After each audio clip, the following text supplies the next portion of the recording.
Je suis ce qu'on appelle un collectionneur de bootleg Pokémon. Pokémon Diamant et Jade, Chaos Black, etc. Bref, des jeux Pokémon modifiés. C'est dingue le nombre qu'on peut en trouver dans les marchés aux puces et dans les caches express. Ils sont en général fun, même si parfois injouables, voire souvent, les traductions et qualités pourries les rendaient non intentionnellement humoristiques. J'ai pu retrouver la plupart d'entre eux sur le net, mais il en a un que personne ne mentionne. Je l'ai acheté aux puces il y a 5 ans. Voici un scan de la cartouche, au cas où quelqu'un la reconnaît.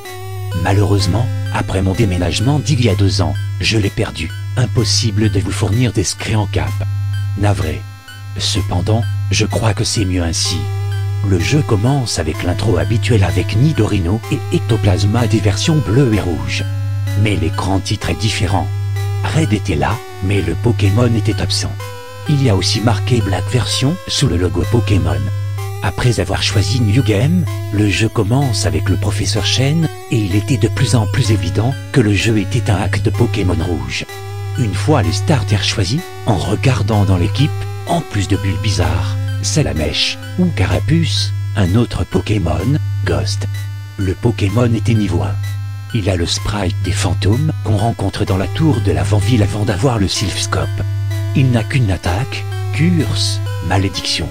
Je sais qu'il existe déjà Malédiction dans les attaques Pokémon, mais celle-ci n'existant pas encore dans la génération 1, c'est vraisemblablement un hack. Les Pokémon adverses ne pouvaient rien faire contre Ghost, ça disait qu'ils étaient trop heureux pour bouger. Quand Curse était utilisé, l'écran devenait noir. Le cri du Pokémon adverse se faisait entendre, mais il était distordu, et le ton était beaucoup plus bas. L'écran revient à la bataille, et le Pokémon adverse disparaissait. Si c'est utilisé lors d'un duel avec un dresseur, quand les Pokéballs représentaient leurs Pokémon restant dans le coin, une de ces Pokéballs disparaît aussi. Le Pokémon mourait réellement. Encore plus étrange, une fois un dresseur vaincu, ça disait Red gagne 200 $ pour sa victoire. Les commandes de combat réapparaissaient. Si on choisissait un, la bataille se terminait normalement. On pouvait aussi utiliser Curse. En ce cas, on revenait au monde du jeu et le sprite du dresseur disparaissait. En quittant et en revenant dans la zone, l'endroit où le dresseur était se trouvait une pierre tombale, comme celle de la tour de l'avant-ville. Curse n'était pas utilisable à 100%. Il échouait avec les Pokémon fantômes comme Ectoplasma. Cela échouait aussi face à des dresseurs, qu'on devrait revoir par la suite, comme le rival Uchivani. Mais l'attaque fonctionnait dans leur bataille finale, cependant. J'imagine que c'était l'intérêt du jeu, de pouvoir utiliser les fantômes incapturables à l'origine. Et parce que Curse rendait le jeu facile, je m'en servis tout le temps durant toute l'aventure. Le jeu prit un changement après la défaite de la Ligue Pokémon. Après avoir vu l'écran qui affiche les Pokémon vainqueurs, c'est-à-dire Ghost et quelques Pokémon au niveau très bas, l'écran vire au noir. Une boîte texte apparaît avec le mot manieur laté, des années plus tard. On arrive alors sur la tour de l'avant-ville. Un vieil homme est là, en train de regarder les pierres tombales. On réalise que cet homme est en fait le joueur, Red. L'homme bouge moitié moins vite que le joueur.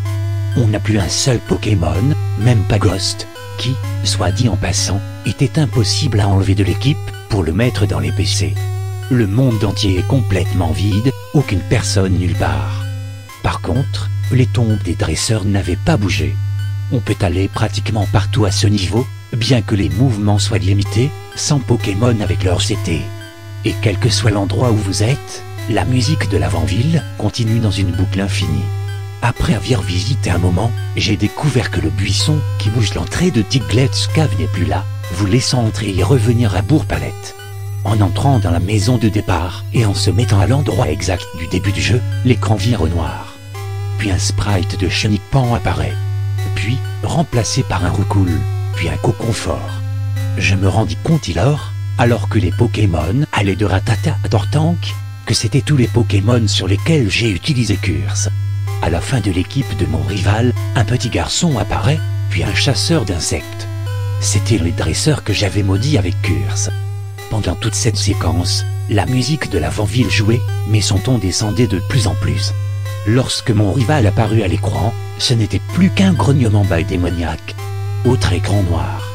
Et un moment plus tard, l'écran de combat apparaît soudainement. Le sprite du dresseur était celui d'un vieillard, le même que celui qui vous apprend à utiliser les Pokéballs à Jadiel. Ghost apparaît de l'autre côté, avec les mots Ghost Want to Fight. En dessous.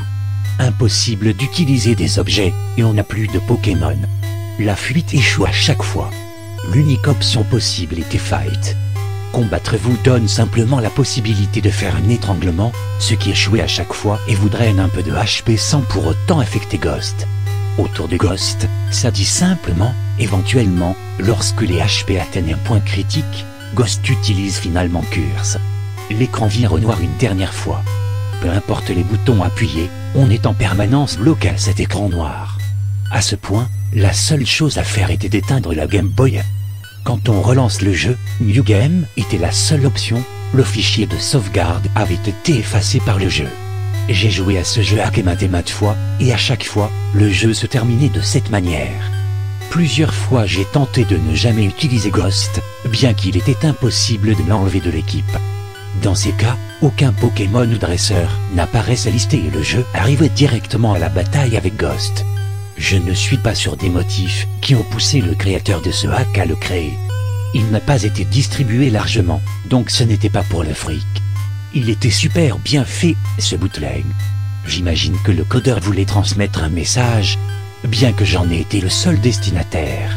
Je ne suis pas sûr de son message, l'inévitabilité de la mort, son non-sens, ou essayait-il simplement d'injecter morbidement la mort et les ténèbres dans un jeu pour enfants? Quoi qu'il en soit, ce jeu pour enfants m'a fait réfléchir, et il m'a fait pleurer.